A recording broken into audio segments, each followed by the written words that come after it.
পরের দিন গণিত প্রতিযোগিতায় গিয়ে আমার আক্কেল গুডুম।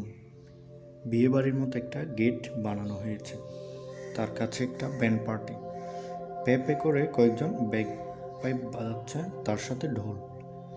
ভিতরে ছোটো ছোটো স্টল, সেখানে মেলার মতো আয়োজন। কোথাও গণিতের বই, কোথাও বিজ্ঞানের বই। এক জায়গায় গণিতের দাদা সঠিক উত্তর বলতে পারলে পুরস্কার। আমার ধারণা ছিল অঙ্কের মতো নিরস একটা বিষয়ের প্রতিযোগিতায় আর কতজন আসবে, কিন্তু ভিতরে ঢুকে আমি হতবাক হয়ে গেলাম। ছোট ছোট চশমা পরা ছেলেমেয়েরা হাতে প্লাস্টিকের রোলার আর জ্যামিতি বক্স নিয়ে গম্ভীরভাবে ঘোরাঘুরি করছে। বিশাল একটা প্যান্ডেল, তার নিচে সারি সারি চেয়ার পাতা, সবাই সেখানে বসে যাচ্ছে। আমি প্রিয়ঙ্কাকে খুঁজলাম। যারা ভলান্টিয়ার তারা নীল রঙের টি শার্ট পরে ব্যস্ততার ভান করে ঘোরাঘুরি করছে। আমি তাকে খুঁজে পেলাম না। 9:30টার সময় শুরু হবার কথা। আমি লিখে দিতে পারি 10:30টার 1 মিনিট আগেও শুরু করতে পারবে না। আমার হাতে ঘড়ি নেই। আমি পাশের ছেলেটার হাতে দেখলাম 9:30 বেজে গেছে। শুরু না হওয়া পর্যন্ত চুপচাপ বসে থাকা ছাড়া আর কিছু করার নেই। তাই আমি মাত্র চেয়ারে হেলান দিয়ে বসেছি, তখন অনুষ্ঠান শুরু হয়ে গেল। বুড়ো এবং রাগী রাগী চেহারার কয়েকজন মানুষ স্টেজে বসে আছে। আমি গুনে দেখলাম 9 জন। এই 9 জনের সবাই বক্তৃতা দিবে, কমপক্ষে 10 মিনিট করে। 9×10 90 মিনিট, তার মানে পাকা 1.5 ঘন্টা। মানুষের বক্তৃতার মতো খারাপ জিনিস আর কিছু নেই। এখন পাকা 1.5 ঘন্টা এই রাগী রাগী চেহারার মানুষগুলোর বক্তৃতা শুনতে হবে ভেবে মনটাই খারাপ হয়ে গেল। অনুষ্ঠান পরিচালনা করছে হালকা পাতলা একটা মেয়ে। মেয়েটা খুব হাসি খুশি, সবসময় হাসছে। মাইকের সামনে দাঁড়িয়ে এমনভাবে কথা বলছে যে দেখে মনে হয় সুন্দর করে কথা বলার মতো সহজ কাজ আর কিছুই নয়। প্রিয়ঙ্কা যখন বড় হবে তখন নিশ্চয়ই এভাবে কথা বলবে।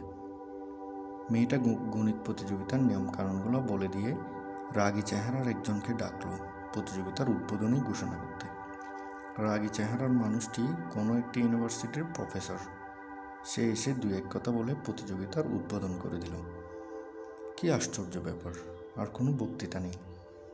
স্টেজে বসে থাকা আরও 8 জন রাগী রাগী চেহারার বুড়ো মানুষগুলো নিশ্চয়ই খুব রাগ হয়েছে যে তাদের বক্তৃতা দিতে ডাকছে না। কিন্তু ততক্ষণে সব ছেলেমেয়েরা দৌড়াদৌড়ি করে কম্পিটিশনে অঙ্ক করার জন্য তাদের ঘরের দিকে ছুটতে শুরু করেছে। এখন তারা বক্তৃতা দিলেও কেউ শুনবে না। হালকা পাতলা মেয়েটা যে কাউকে বক্তৃতা দিতে যায় নেই, সেজন্য আমার ইচ্ছা হলো তাকে এক স্টিক চুইংগাম দিয়ে আসি। আমরা সবাই ক্লাসরুমে বসে আছি। আমার ডান দিকে অসম্ভব মোটা একটা ছেলে, বাম দিকে চশমা পরা শ্যামলা রঙের একটা মেয়ে। আমাদের স্কুলের অন্য ছেলেমেয়েরা কোথায় বসেছে আমি জানি না। আশেপাশে কাউকে দেখছি না। আমাদের রুমটা বেশ বড়, সব মিলিয়ে প্রায় 100 জন ছেলেমেয়ে এসে বসেছে। অঙ্ক কম্পিটিশনটা কীরকম হবে সে বিষয়ে আমার কোনো ধারণা নেই, তাই ধৈর্য ধরে বসে আছি। এরকম সময় ঘন্টা পড়লো এবং সাথে সাথে ক্লাসরুমের শিক্ষকেরা সবার হাতে একটা করে খাতা আর প্রশ্ন দিতে লাগলো। আমার ডান পাশের মোটা ছেলেটা চোখ বন্ধ করে একটা দোয়া পরে নিজের বুকে ফু দিল। তারপর প্রশ্নটা এবং হাতের কলমটাকে একটা চুমুকিয়ে মাথায় লাগালো। বাম পাশের মেয়েটা অবশ্যই দোয়া দৌড়দের মাঝে গেল না, সরাসরি অঙ্ক কষার মাঝে লেগে গেল। আমিও আমার প্রশ্নটার দিকে তাকালাম। 2 ঘন্টা সময়, তার মাঝে 10টা প্রশ্নের উত্তর দিতে হবে। প্রশ্নগুলো বাংলা আর ইংরেজিতে। ইংলিশ মিডিয়ামের ছেলেমেয়েরাও যেন আসতে পারে, সেই জন্য এই ব্যবস্থা। আমি প্রশ্নগুলোর দিকে তাকিয়ে অবাক হয়ে গেলাম। প্রশ্নগুলো একেবারেই সোজা। একবার সন্দেহ হলো ভুল করে অন্য কোনো ক্লাসের প্রশ্ন দিয়ে দিয়েছে কিনা কে জানে। ভালো করে দেখলাম আমি ঠিক প্রশ্নই দিয়েছে। এত হইচই করে গণিত প্রতিযোগিতা করছে, কিন্তু এরকম সোজা বাচ্চা পোলাপানের প্রশ্ন দিল, ব্যাপারটা কি? আমি ডানে বামে সামনে পিছনে তাকালাম, না, অন্য সবাই তো দেখি পেন্সিল কামড়ে কামড়ে গম্ভীর মুখে অঙ্ক করতে শুরু করেছে। মনে হলো প্রথম দিকে সোজা প্রশ্নগুলো দিয়ে শেষের দিকে কঠিন প্রশ্ন দিয়েছে। আমি শেষের প্রশ্নগুলো দেখলাম, আসলেই কঠিন। শুধু কঠিন না, একেবারে ফাটাফাটি কঠিন। আমি কঠিন প্রশ্নটা পড়ে একটু হকচকিয়ে গেলাম। প্রশ্নটা কঠিন হতে পারে, কিন্তু খুব চমৎকার একটা প্রশ্ন। শুধু প্রশ্নটা পড়েই আমার বুকটা ভরে গেল। যারা এরকম চমৎকার একটা প্রশ্ন করতে পারে তাদের মাথায় না জানি কত বুদ্ধি। আগে সোজা প্রশ্নগুলো শেষ করে কঠিন প্রশ্নটা ধরা উচিত, কিন্তু আমার যে কী হলো, আমি কঠিন প্রশ্নটার উত্তর বের করতে শুরু করলাম। আসল প্রশ্নটার উত্তর বের করার আগে আমার অন্য দুই একটি জিনিস প্রমাণ করতে হলো। সেগুলো প্রমাণ করার জন্য আরও কয়েকটা জিনিস প্রমাণ করতে হলো। সবগুলো প্রমাণ শেষ করে যখন আসল সমস্যাটা করতে শুরু করেছি, তখন মাঝে মাঝে এসে আটকে গেলাম। শেষ পর্যন্ত কীভাবে করতে হবে যখন হঠাৎ করে বুঝতে পারলাম, তখন আমার যা আনন্দ হলো সেটা বলার মতো নয়। ঝটপট পুরোটা শেষ করে আমি অন্য সমস্যাগুলো করতে বসলাম। মাত্র প্রথমটা শুরু করেছি, তখন দেখি কে যেন আমার খাতাটা ধরে টানছে। আমি অবাক হয়ে তাকিয়ে দেখি হলের গার্ড। ভয়ে ভয়ে জিজ্ঞেস করলাম, কী হয়েছে? সময় শেষ। সময় শেষ মানে? আমি চমকে উঠলাম। প্রশ্নের উপর স্পষ্ট লেখা আছে সময় 2 ঘন্টা। আমি বললাম, 2 ঘন্টা সময় না? হ্যাঁ, 2 ঘন্টা শেষ। 2 ঘন্টা শেষ? আমি প্রায় চিৎকার করে উঠলাম। 2 ঘন্টা কীভাবে শেষ হলো? গার্ড মুচকি হেসে বলল, যখন সময় খুব ভালো কাটে তখন কীভাবে যে সময় চলে যায় কেউ জানে না। তারপর হা হা করে হেসে উঠল, যেন খুব একটা উঁচু ধরে রসিকতা করেছে। আমার খাতাটা টেনে নিয়ে চলে যেতে যেতে মানুষটা ফিরে এলো। বলল, কী ব্যাপার? খাতায় দেখি নাম, রেজিস্ট্রেশন নম্বর কিছুই লিখোনি। মানুষটা নাম লেখার জন্য খাতাটা ফিরিয়ে দিল। একবার ভাবলাম লিখব না, লিখে লাভ কী, কিন্তু মানুষটা দাঁড়িয়ে আছে তাই লিখতে হলো। পরীক্ষার হল থেকে বের হতেই আমার প্রিয়ঙ্কার সাথে দেখা হলো। সে এক বান্ডিল কাগজ নিয়ে কোথায় যেন ছুটে যাচ্ছিল। আমাকে দেখে দাঁড়িয়ে গেল, চোখ বড় বড় করে জিজ্ঞেস করলো, কেমন হয়েছে? আমি কি বলবো বুঝতে পারলাম না। আমতা আমতা করে বললাম, না মানে হঠাৎ করে দেখি সময় শেষ হয়ে গেল। কয়টা করেছিস? একটা। প্রিয়ঙ্কার মুখটা ধপ করে নিভে গেল। শুকনো মুখে বলল, মাত্র একটা? সবাই যে বলছে খুব সোজা হয়েছে প্রশ্ন। হ্যাঁ মানে আমি কি বলবো বুঝতে পারলাম না। ইচ্ছে হলো নিজের পিছনে একটা লাথি মারে। যদি শুধু সোজা প্রশ্নগুলো দিয়ে শুরু করতাম তাহলে আমি অনেকগুলো করে ফেলতে পারতাম। প্রিয়ঙ্কা একটা নিঃশ্বাস ফেলে বলল, যাই হোক, পরের বার ভালো করবি। আমি এখন চাই, এই কাগজগুলো এখনই নিয়ে যেতে হবে। প্রিয়ঙ্কা হাতের কাগজের বান্ডিল নিয়ে ছুটে যেতে শুরু করলো। ভলান্টিয়ারদের জন্য আলাদাভাবে তৈরি করা নীল রঙের একটা টি শার্ট পরেছে। বুকের মাঝে নাম লেখা ব্যাজ। খুব মানিয়েছে তাকে। দেখে মনে হচ্ছে তার জন্মই হয়েছে ভলান্টিয়ার হওয়ার জন্য। আমি মন খারাপ করে প্যান্ডেলের নিচে এসে দাঁড়ালাম। সবাই একজনের সাথে আরেকজন কথা বলছে, কার কয়টা হয়েছে বোঝার চেষ্টা করেছে। যখন একটার উত্তর মিলে যাচ্ছে তখনই তাদের মুখ উজ্জ্বল হয়ে উঠছে, যখন মিলছে না তখন মুখটা কালো করে ফেলছে। আমি শুধু একা একা দাঁড়িয়ে রইলাম। জয়ন্ত, মামুন আর মৌটুসিকে দেখলাম কথা বলতে বলতে আসছে। আমাকে দেখে দাঁড়িয়ে গেল। মামুন ভদ্রতা করে জিজ্ঞেস করলো, কেমন হয়েছে? আমি ইতস্তত করে বললাম, হয়েছে একরকম। কয়টা হয়েছে? আমি একটা নিঃশ্বাস ফেলে বললাম, একটা। আমি স্পষ্ট দেখতে পেলাম তারা হাসি গোপন করলো। জয়ন্ত ভদ্রতা করে বলল, ও আচ্ছা। আমি জয়ন্তকে জিজ্ঞেস করলাম, তোমার কয়টা হয়েছে? 5টা কনফার্ম। 6 নম্বরটা কারো কারোর সাথে মিলছে, কারো কারোর সাথে মিলছে না। ও। জয়ন্ত, মামুন আর মৌটুসি তখন জুস খেতে খেতে চলে গেল। আমার খেয়াল হলো আমার হাতে একটা জুস। যারা আজকে কম্পিটিশনে অংশ নিয়েছে সবাইকে 1 প্যাকেট করে জুস দিয়েছে। আমি মনমরা হয়ে আমার জুসের প্যাকেটটা খুলে জুস খেতে লাগলাম। দুপুরে 1 ঘন্টা বিরতি, তারপর ব্ল্যাক হোলের উপর একটা বক্তৃতা, তারপর পুরস্কার বিতরণী। পুরস্কার বিতরণী অনুষ্ঠানে আমার থাকার কোনো ইচ্ছে নেই, কিন্তু ব্ল্যাক হোল নিয়ে কী বলে একটু শোনার ইচ্ছা আছে, তাই বক্তৃতাটা শোনার জন্য থেকে গেলাম। সকালের রাগী চেহারার একজন বুড়ো মতো মানুষ ব্ল্যাক হোল নিয়ে বিশাল একটা বক্তৃতা দিল। মানুষটার উৎসাহ দেখে খুব বেশি এমনভাবে কথা বলতে লাগলো যেন সে নিজেই টিপে টুপে ব্ল্যাক হোল তৈরি করেছে। বক্তৃতা দিতে দিতে মাঝে মাঝে সে রসিকতা করার চেষ্টা করলো, কিন্তু সেগুলো খুব কাজে এলো না। 1-2 জন ভদ্রতা করে একটু হাসার চেষ্টা করলো, কিন্তু বেশিরভাগই মুখ শক্ত করে বসে থাকলো। ব্ল্যাক হোলের উপর বক্তৃতাটা যত ভালো হবে ভেবেছিলাম সেটা তত ভালো হলো না। আমি মাঝখানে উঠে যেতাম, কিন্তু বসেছি একেবারে মাঝখানে, বের হওয়া খুব কঠিন। বক্তৃতাটা শেষ হবার সাথে সাথে আমি বের হয়ে দেখি চারপাশে মিলিটারি। বের হওয়ার গেটটাও বন্ধ করে দিয়েছে, কাউকে বের হতে দিচ্ছে না। আমি একজনকে জিজ্ঞেস করে জানলাম পুরস্কার দেওয়ার জন্য প্রেসিডেন্ট আসছেন বলে এরকম কড়াকড়ি। যারা ভিতরে আছে তারা এখন আর বের হতে পারবে না। আমি আর উপায় না দেখে পিছনের দিকে একটা চেয়ারে বসলাম। আস্তে আস্তে পুরো প্যান্ডেলটা ভরে গেল। এদিকে সেদিকে মিলিটারি তাদের অস্ত্র হাতে নিয়ে দাঁড়িয়ে রইল। স্টেজটা সুন্দর করে সাজিয়েছে, সেখানে মেডেলগুলো এনে রেখেছে। সকালবেলা যে মেয়েটা অনুষ্ঠান পরিচালনা করেছিল সেই মেয়েটাকে আবার দেখলাম ব্যস্ত হয়ে হাঁটাহাঁটি করছে।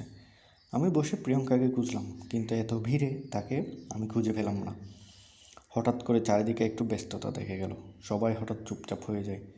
তখন আমি দেখতে পেলাম কয়েকজন মিলিটারি প্রায় ঘেরাও করে প্রেসিডেন্টকে নিয়ে আসছে। একটা দেশের প্রেসিডেন্ট হওয়া নিশ্চয়ই খুব কষ্টের ব্যাপার, শান্তিমতো কোথাও যেতেও পারে না।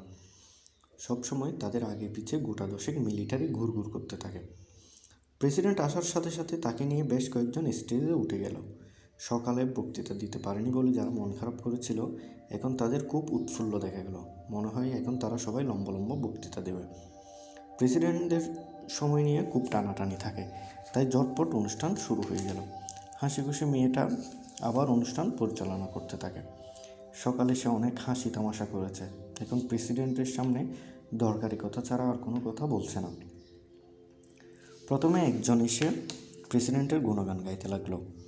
একজন প্রেসিডেন্ট এত ব্যস্ত, তারপরও কষ্ট করে এখানে এসেছেন, সেজন্য তাকে ধন্যবাদ দিতে দিতে সে মুখে প্রায় ফেনা তুলে ফেলল। তারপর আরেকজন দাঁড়িয়ে গণিত যে কত গুরুত্বপূর্ণ সেটার উপর বিশাল বক্তৃতা দিতে শুরু করলো। আরেকজন দাঁড়িয়ে যারা আয়োজন করেছে তারা যে কত মহৎ কাজ করেছে সেটার উপর বিশাল একটা বক্তৃতা দিয়ে ফেললো। বক্তৃতাগুলো একই রকম, একই গলায়, একই সুরে বলা হয়। একটা শুনলেই মনে হয় সবগুলো শোনা হয়ে গেছে। আমি প্রায় অধৈর্য হয়ে গেলাম। সবার শেষে প্রেসিডেন্ট বক্তৃতা দিতে উঠলেন। তিনি অল্প কথায় বেশ গুছিয়ে বক্তৃতা দিলেন। গণিত কীরকম জরুরি, আজকের ছোট ছোট ছেলেমেয়েরা যে ভবিষ্যতের বড় বড় বিজ্ঞানী হবে, এরকম খুব ভালো ভালো কথা বললেন। বক্তৃতা শেষ হবার পর সবাই খুব জোরে জোরে হাততালি দিল। প্রেসিডেন্ট বক্তৃতা শেষ করার পর মনে হয় জোরে জোরে হাততালি দেওয়াই নিয়ম। হালকা পাতলা মেয়েটা বলল, এখন পুরস্কার বিতরণী অনুষ্ঠান। এই অনুষ্ঠানটা পরিচালনা করার জন্য গণিতের একজন প্রফেসরকে অনুরোধ করলো।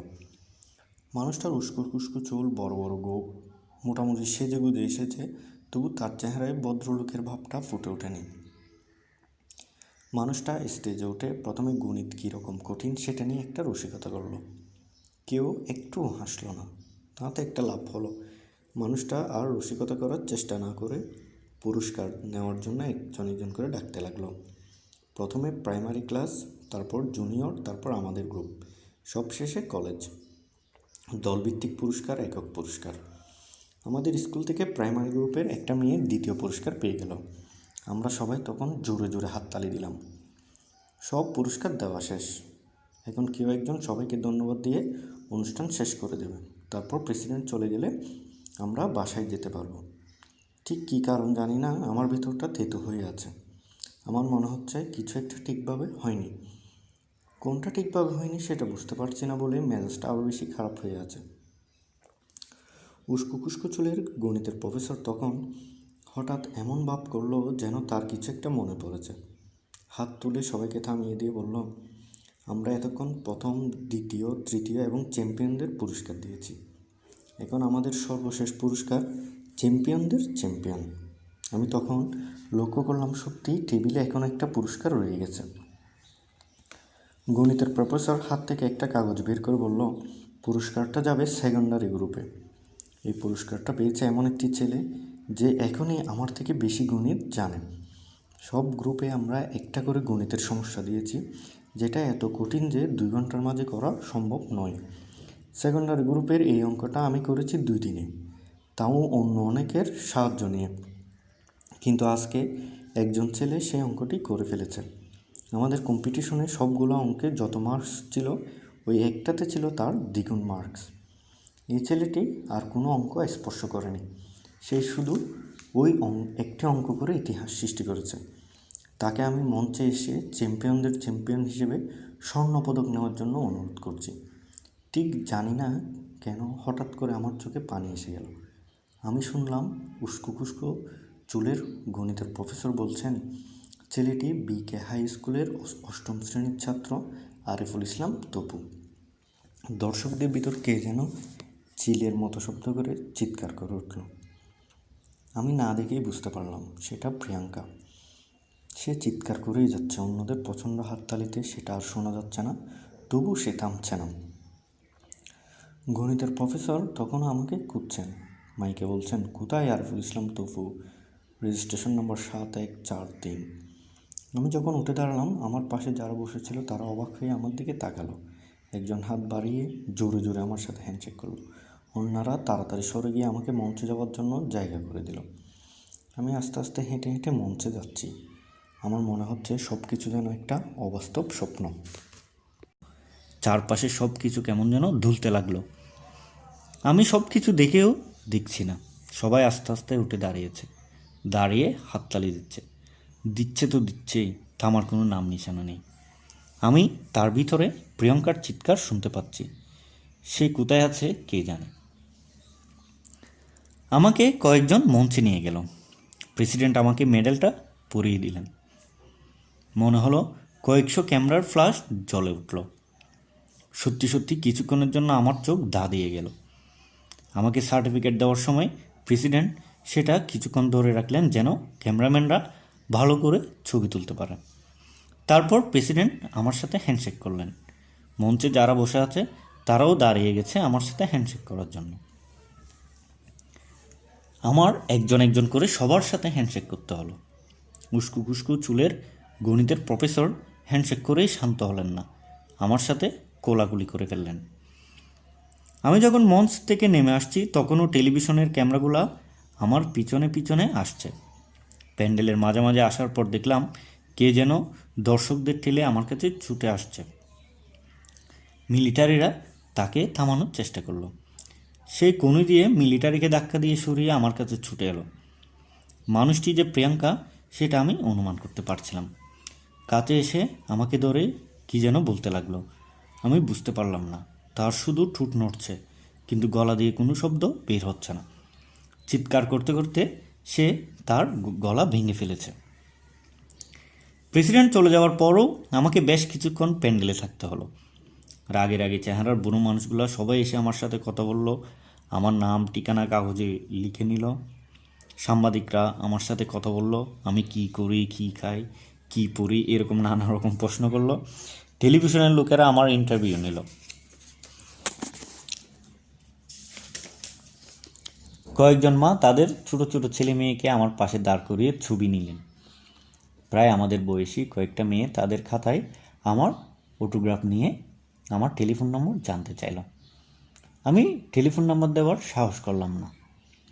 জয়ন্ত, মামুন, মৌটুসি আর আমাদের স্কুলের অন্যরাও আমার আশেপাশে দাঁড়িয়ে রইল। তারা এমন ভাব করতে লাগলো যেন তারা সবসময় জানতো আমি অসাধারণ প্রতিভাবান।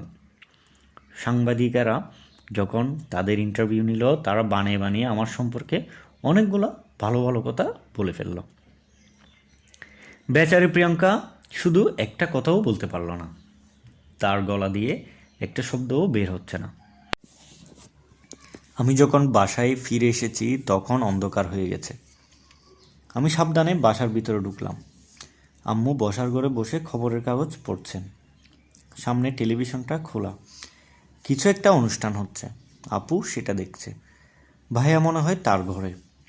আমি নিঃশব্দে রান্নাঘরে এসে ঢুকলাম। দুলিখালা রান্না করছিল। মাথা ঘুরিয়ে আমাকে দেখে ভিড় করে কিছু একটা বলল। আমি দুলিখালার কাছে গিয়ে পকেট থেকে আমার গোল্ড মেডেলটা বের করে দেখালাম। বললাম, এই দেখো দুলিখালা, এটা কি মেডেল, কই পাইছ? আমাকে দিয়েছে। কে দিল? প্রেসিডেন্ট। দুলিখালা কিছুক্ষণ ভ্রু কুঁচকে আমার দিকে তাকিয়ে থেকে বলল, কোন জায়গার প্রেসিডেন্ট? কোন জায়গা মানে কি? বাংলাদেশের প্রেসিডেন্ট। স্বয়ং বাংলাদেশের প্রেসিডেন্ট আমাকে একটা মেডেল দিয়েছেন শুনেও দুলিখালার খুব একটা ভাবান্তর হলো না। সে মেডেলটা হাতে নিয়ে বলল, কিসের মেডেল এটা? পিতলের? আমি হেসে বললাম, দূর দুলিখালা, পিতল হবে কেন? এটা সোনার মেডেল। আসল সোনা? হ্যাঁ আসল। একটা দেশের প্রেসিডেন্ট কখনো নকল সোনা দেয় নাকি? দুলিখালার এবার চোখ বড় বড় হয়ে গেল। মেডেলটা হাতে নিয়ে নেড়ে চেড়ে দেখল। কতটুকু ওজন অনুমান করে বলল, 2 ভরির কম না, কমপক্ষে 10,000 টাকা। সত্যি? হ্যাঁ। সোনার কত দাম তুমি জানো? ধুলিকালা মেডেলটা হাতে নিয়ে নানানভাবে ঘুরিয়ে ঘুরিয়ে দেখলো এবং খাঁটি সোনা আর নকল সোনার পার্থক্য কীভাবে ধরতে হয় সেটা নিয়ে কথা বলতে লাগলো। কেন এই মেডেলটা পেয়েছি জানার খুব একটা আগ্রহ দেখালো না। একদিক দিয়ে ভালো, যদি আগ্রহ দেখাতো তাহলে ধুলিকালাকে সেটা বোঝাতে পারতাম বলে মনে হয় না। নাচের কম্পিটিশন হয়, গানের কম্পিটিশন হয়, এমনকি কবিতা আবৃত্তির কম্পিটিশন হয়, তাই বলে গণিতের কম্পিটিশন? স্টোর রুমে আমি আমার বিছানায় শুয়ে শুয়ে সার্টিফিকেটটা ঘুরিয়ে ফিরিয়ে দেখলাম, মেডেলটা হাতে নিয়ে দেখলাম, তারপর সেগুলো তোশকের নিচে রেখে দিয়ে চুপচাপ শুয়ে রইলাম। আম্মু, ভাইয়া কিংবা আপু কিছুই জানে না। কালকে নিশ্চয় খবরের কাগজে খবরটা ছাপা হবে। সেই খবরটা পড়ে আম্মু কী করবে, ভাইয়া আর আপুই বা কী করবে? তাদের সবার ধারণা আমি একজন অপদার্থ খারাপ ছেলে, আমাকে দিয়ে কিছু হবে না। খবরের কাগজে যখন দেখবে বাংলাদেশে আমার মতো গণিত কেউ জানে না, আমি হচ্ছি চ্যাম্পিয়নদের চ্যাম্পিয়ন, তখন তারা কি করবে? আমার সেই ছোটোবেলার কথা মনে হলো। স্কুল থেকে ডিবেটের টিম গিয়েছে, আমিও আছি সেই টিমে। আম্মু আমাকে নিয়ে গেছেন, বসেছেন দর্শকদের সাথে। ডিবেটে যখন আমাদের টিম জিতে গেল তখন আম্মুর সে কি হাততালি। মেডেলটা নিয়ে যখন এসেছি আম্মু আমাকে ধরে সবার সামনে 2 গালে চুমকিয়ে ফেললেন। বাসায় যখনই কেউ এসেছে সাথে সাথে তাদের আমার এই মেডেলটি দেখিয়েছেন। এখন আমি বাংলাদেশের গণিত প্রতিযোগিতায় চ্যাম্পিয়নদের চ্যাম্পিয়ন হয়েছি, দেশের প্রেসিডেন্ট আমাকে একটা গোল্ড মেডেল দিয়েছে, কিন্তু আমি সেটা আম্মুকে বলতে পারছি না। আম্মু আর আপু বসার ঘরে বসে টেলিভিশন দেখছিল। এখন ভাইয়ার গলাও শুনতে পাচ্ছি, 3 জনে মিলে টেলিভিশনে খবর শুনছে। আজকে মনে হয় ক্রিকেট খেলা ছিল। ক্রিকেট খেলা নিয়ে বাসার সবার খুব উৎসাহ। যখনই ক্রিকেট খেলা হয় তখন সবাই মিলে সেটা দেখে। আমি অন্যমনস্কভাবে বসার ঘর থেকে টেলিভিশনের খবরের সিটে শুটা শুনছিলাম। হঠাৎ ইলেকট্রিক শক খাওয়ার মতো চমকে উঠলাম। টেলিভিশনে আজকের গণিত প্রতিযোগিতার কথা বলছে। আমি পা টিপে টিপে রান্নাঘরের দরজা পর্যন্ত চলে এলাম ভালো করে শোনার জন্য। ধুলিকালা অবাক হয়ে আমার দিকে তাকালো। আমি ফিস ফিস করে বললাম, ধুলিকালা, টেলিভিশনে আমাদের খবর বলছে। ধুলিকালা তখনও চুলো থেকে ডেক্সিটা নামিয়ে হাত মুছে তাড়াতাড়ি বসার ঘরে গেল খবর শুনতে। আমি দরজায় কান লাগিয়ে খবরটা শোনার চেষ্টা করতে লাগলাম। আপচা আপচা শুনতে পেলাম খবরে বলছে, এই গণিত প্রতিযোগিতায় সারা দেশ থেকে প্রায় 1,500 প্রতিযোগী অংশগ্রহণ করে। প্রতিযোগিতায় বিজয়ীদের পুরস্কার দেওয়ার সময় রাষ্ট্রপতি বলেন, আজকের শিশু কিশোররাই ভবিষ্যৎ বাংলাদেশের কর্ণধার। তারা একদিন বড় বড় বিজ্ঞানী এবং গণিতবিদ হয়ে এই দেশের মুখ উজ্জ্বল করবে। এই গণিত প্রতিযোগিতায় চ্যাম্পিয়নদের চ্যাম্পিয়ন হিসেবে একমাত্র স্বর্ণপদকটি পেয়েছে বিকে হাই স্কুলের 8ম শ্রেণীর ছাত্র আরিফুল ইসলাম তপু। খবর এক মুহূর্তের জন্য থেমে যায় এবং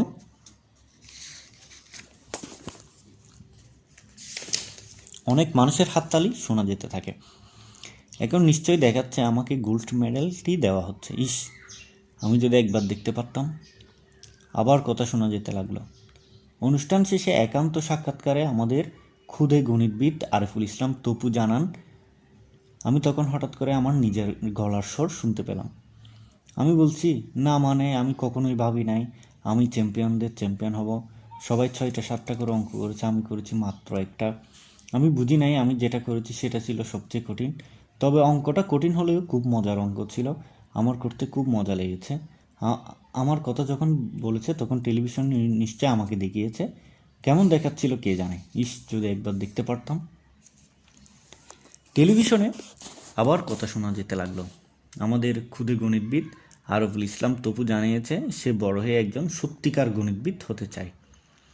সে জানায় তার সাফল্যের পিছনে সবচেয়ে বড় অবদান রেখেছে তার বন্ধুবান্ধব, তার স্কুলের শিক্ষক এবং অবশ্যই তার পরিবারের সদস্যরা। খবরের মানুষটি বলল, এবারে খেলার খবর। তখন একটা বাজনা বাজতে লাগলো। এখন মনে হয় বিজ্ঞাপন শুরু হয়ে যাবে। আমি কিছুক্ষণ রান্নাঘরের দরজায় দাঁড়িয়ে রইলাম, বসার ঘর থেকে আম্মু, ভাইয়া বা আপুর কোনো কথা শোনা যায় কিনা সেটা শুনতে। কিন্তু কিছু শুনতে পেলাম না। সবাই নিঃশব্দে বসে আছে। এই মুহূর্তে কী ভাবছে তারা? আমি নিঃশব্দে আবার রেস্টুরুমে আমার বিছানায় ফিরে এলাম। অন্যদিন খাবার টেবিলে আম্মু, ভাইয়া আর আপু হালকা গলায় একটু কথাবার্তা বলে। আজকে আমি একটা কথাও শুনতে পেলাম না। একেবারে নিঃশব্দে তারা খেয়ে উঠে গেল। আমি শুনতে পেলাম সবাই নিজের নিজের ঘরে গিয়ে দরজা বন্ধ করেছে। ঠিক আধা ঘন্টা পরে বাসার কলিং বেল বেজে উঠল। আমাদের বাসায় খুব বেশি কেউ আসে না। আম্মুর অফিসের লোকজন, ভাইয়া বা আপুর দুই একজন বন্ধুবান্ধব মাঝে মাঝে আসে। তারা অবশ্যই আরও আগে আসে। এখন একটু বেশি রাত হয়ে গেছে। কলিং বেল শুনে ধুলিখালা দরজা খুলে দিয়েছে। আমি একজন মহিলার কণ্ঠস্বর শুনতে পেলাম। আমি কান পেতে শোনার চেষ্টা করলাম কে এসেছে, কার কাছে এসেছে। কিছু বোঝার আগেই আমি পায়ের শব্দ শুনতে পেলাম। রান্নাঘর হয়ে স্টোররুমে যে এসে হাজির, তাকে দেখে আমি হতবাক হয়ে গেলাম। আমাদের প্রিন্সিপাল ম্যাডাম। ম্যাডামের হাতে একটা বিশাল ফুলের তোড়া। প্রিন্সিপাল ম্যাডাম স্টোররুমে এসে চালের বস্তাটা ঠেলে সরিয়ে একটু জায়গা করে নোংরা মেঝেতে বসে পড়লেন।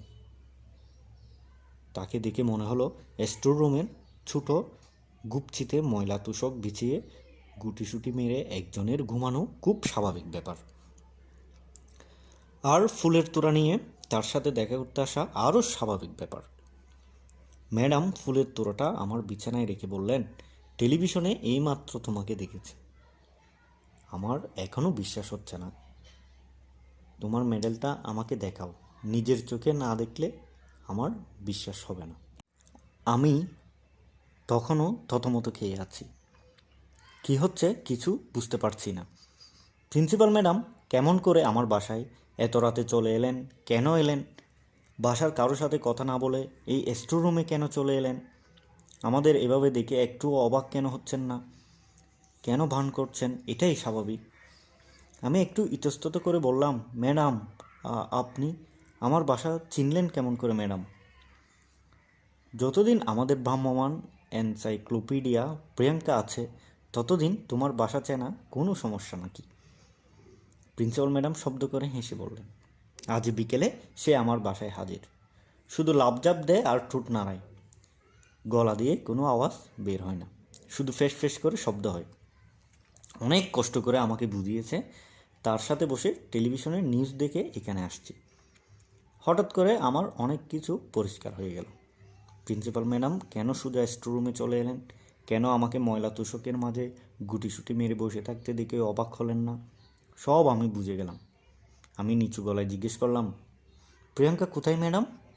বাইরে ঘোরাঘুরি করছে, ভিতরে আসতে রাজি হলো না। আমি বললাম, ও। আমি ময়লা তোষকের নিচে থেকে আমার মেডেল আর সার্টিফিকেট বের করে দেখালাম।